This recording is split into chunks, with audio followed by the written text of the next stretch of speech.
Il y a des gens très puissants aujourd'hui qui sont ouvertement climato-sceptiques, des gens pour qui le réchauffement climatique n'existe pas et pour qui les gens comme toi, les écolos, sont juste là pour nous pourrir la vie. Au premier rang de ces personnes, il y a évidemment un homme, il s'appelle Donald Trump, président des États-Unis. La semaine dernière, à la tribune de l'ONU, il disait ça.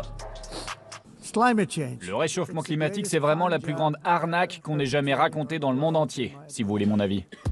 Trump ne fait pas que des déclarations lunaires, il est aussi dans l'action. Depuis son retour à la Maison-Blanche, il a par exemple arrêté le plus grand projet éolien offshore au large de Rhode Island, parce que selon lui... Le vent ne souffle pas, ces éoliennes, c'est tellement pathétique, c'est tellement triste, et puis c'est tellement cher pour les faire fonctionner. Faut sans cesse les reconstruire et après elles commencent à rouiller et à pourrir. Ailleurs dans le monde, il y a Javier Milei en Argentine. Alors pour lui, le réchauffement climatique, c'est un mensonge des socialistes. En Inde, Narendra Modi se présente comme un défenseur de l'environnement, mais n'a quasiment pas parlé d'écologie l'an dernier dans sa campagne de réélection.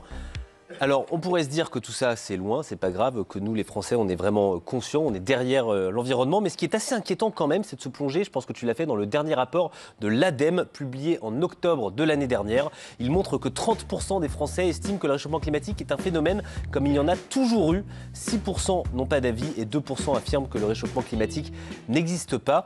Donc en gros, si on résume, ça fait quand même 38% des Français qui ne semblent pas plus inquiets que ça. Est-ce que les climato-sceptiques n'ont pas gagné la bataille de la com? Alors, je pense pas. Je pense que c'est la tendance, effectivement, en ce moment. Mais le problème avec le changement climatique, c'est qu'il va se rappeler à notre bon souvenir de manière constante et de plus en plus fortement.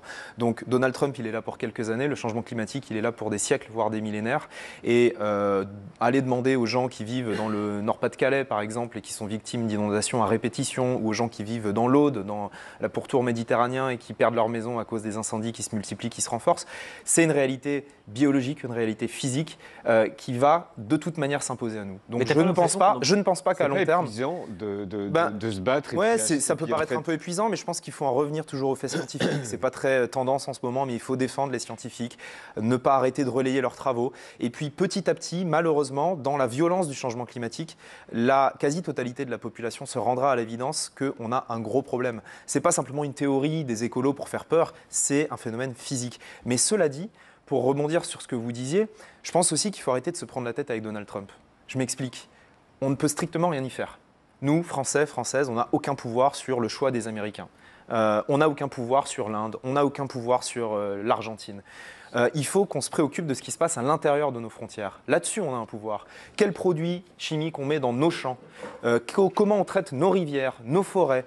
Qu'est-ce qu'on autorise chez nous ou pas? Là-dessus, on a un pouvoir puisque c'est nous qui décidons. Donc arrêtons de nous prendre la tête et de nous mettre toute la responsabilité du monde sur les épaules parce qu'effectivement, ça génère de l'anxiété. On se dit, oh là là, Donald Trump, on ne peut rien y faire.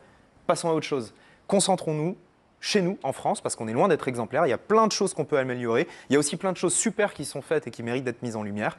Voilà, allons à la priorité. À la fin du livre, sur ces deux doubles pages, il y a quelques solutions. Ouais, il y a plein de solutions. Alors déjà, moi, mon premier message pour les personnes qui gagnent convenablement leur vie, parce qu'il y en a beaucoup en France, des gens qui gagnent bien leur vie, achetez du bio. Achetez de la production locale. Ne vous faites pas avoir par les faux labels comme le HVE, le haute valeur environnementale, qui est juste un label qui cache une production industrielle. Si vous pouvez vous le permettre, achetez du bio, soutenez ces paysans-là. C'est un peu plus cher, mais ça change tout. Ça change tout et surtout ça fonctionne, ça permet de préserver non seulement l'environnement, mais aussi de préserver des métiers, l'élevage traditionnel, la culture à petite échelle sur des terrains avec des haies où on laisse les oiseaux, où on laisse les insectes s'épanouir. Et puis ça préserve notre santé et ça c'est super important. L'explosion des cancers, elle ne vient pas de nulle part. On sait aujourd'hui qu'il y a un lien entre les pesticides, ce qu'on retrouve dans notre eau, dans notre nourriture, et les maladies qui nous touchent. Et on connaît tous et toutes quelqu'un qui malheureusement est décédé d'une maladie neurodégénérative ou d'un cancer. Et le lien aujourd'hui, il est prouvé entre Parkinson, entre certains types de cancers et les pesticides. Donc c'est aussi de notre santé dont il est question. Et c'est pas parce que les autres font n'importe quoi dans d'autres pays qu'on doit faire la même chose et qu'on doit menacer nos citoyens. Il faut vraiment protéger la santé et protéger nos agriculteurs.